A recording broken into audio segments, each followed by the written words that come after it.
My name is Amara Ohanenye, and I am a sophomore at the University of Delaware. My major is biological sciences, and today I will be presenting Beyonce as my obscure and phenomenal person. Ever since I was younger, I remember loving Beyonce. One of my earliest memories was watching the BET 2006 awards in awe. One of my biggest pet peeves is when someone says Beyonce is overrated. I just feel like Beyonce is really overrated. How can she be overrated when she's done so much for the music industry and has had such a hard life? I mean, I don't know anything about her life. Born on September 4th, 1981, Beyoncé Knowles was born in Houston, Texas to her parents Matthew and Tina Knowles. Growing up, Beyoncé was a shy child. She didn't have many friends and she stayed to herself for the most part. Really? I did not expect that. Yes, really. Her parents decided to put her in dance classes. This is when her dance teacher, Miss Direct, discovered that Beyoncé had a very big voice. After informing her mother, Tina, of her talents, her parents decided to put her in pageants and singing and dancing competitions. This allowed Beyoncé to break out of her shell. Eventually, a group named Girls' Town was formed, with Beyoncé as the forefront. The producer, Alonzo Jackson, claimed that he saw the same star power that Michael Jackson had in Beyoncé. The girls would perform everywhere. They would mostly perform in Beyoncé's mom's, Miss Tina's, hair shop. In 1992, the group was able to perform on Star Search. They thought that this was their big break, but they were far from correct. They ended up losing the competition, and this put a big damper on the girls' spirits. Luckily, this did not stop them. It caused them to work harder. After their loss, Matthew Knowles, Beyoncé's father, decided to take over. It sounds like she was at an advantage. No, because Beyoncé was the most driven one. Beyoncé was the most motivated one. She would help choreograph the dances and would keep her group members motivated. She was a perfectionist. This led to the producer Daryl Simmons finding the group. Simmons said that he knew Beyoncé was a star from the second he laid eyes on her. The group finally got their big break and was signed to Elektra Records. See? It seems like everything came easy to her. Not quite. Shortly after, Daryl Simmons got dropped from the record label. In turn, everything attached to him was dropped as well. The girls were devastated and were forced to return back to their normal lives in Houston. Matthew Knowles ended up quitting his very high-paying job just to make these girls' dreams come true. This put a strain on Beyoncé's parents' marriage. After several trials and tribulations, Matthew called Columbia Records and was able to get the girls signed. And Destiny's Child was made, Tina finding destiny in the Bible and Matthew coming up a child. So everyone lived happily ever after? If only. Destiny's Child was at the all-time high around 1999 when they released their second studio album, Writings on the Wall. But that's when Beyoncé began to receive flack because many felt that she was getting special treatment due to the fact that her father was her manager. Latavia Robertson and Latoya Luckett wanted Matthew to step down, but the team did not agree. The two girls ended up leaving the group. This hurt Beyoncé on a personal level. She was very depressed and was unable to leave bed. Beyoncé ended up being presented as the bad guy and the press targeted her. Afterwards, Ferry Franklin and Michelle Williams were added to the group.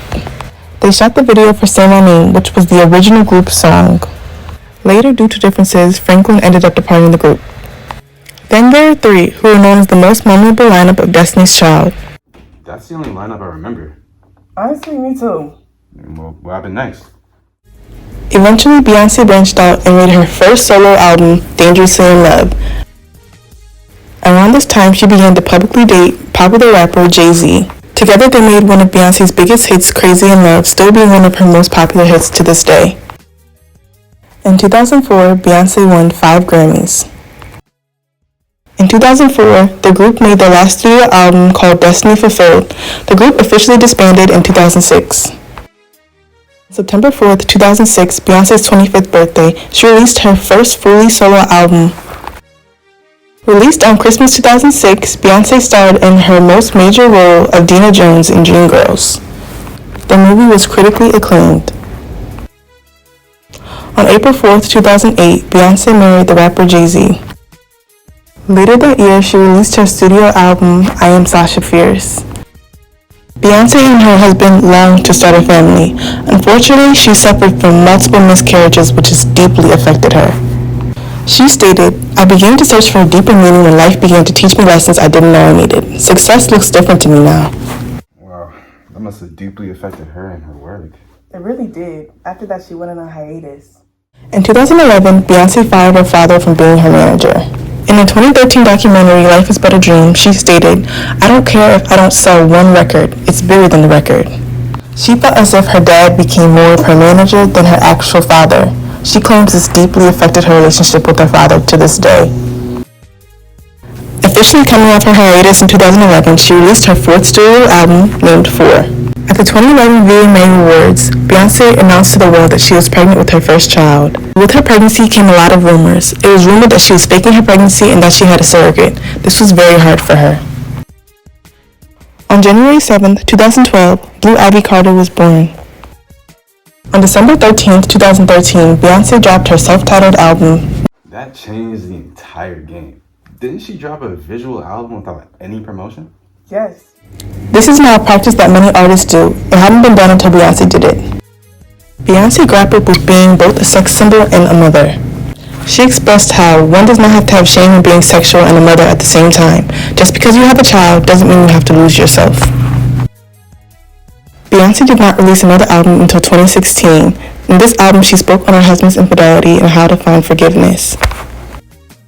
In 2017, Beyonce announced that she was pregnant with twins.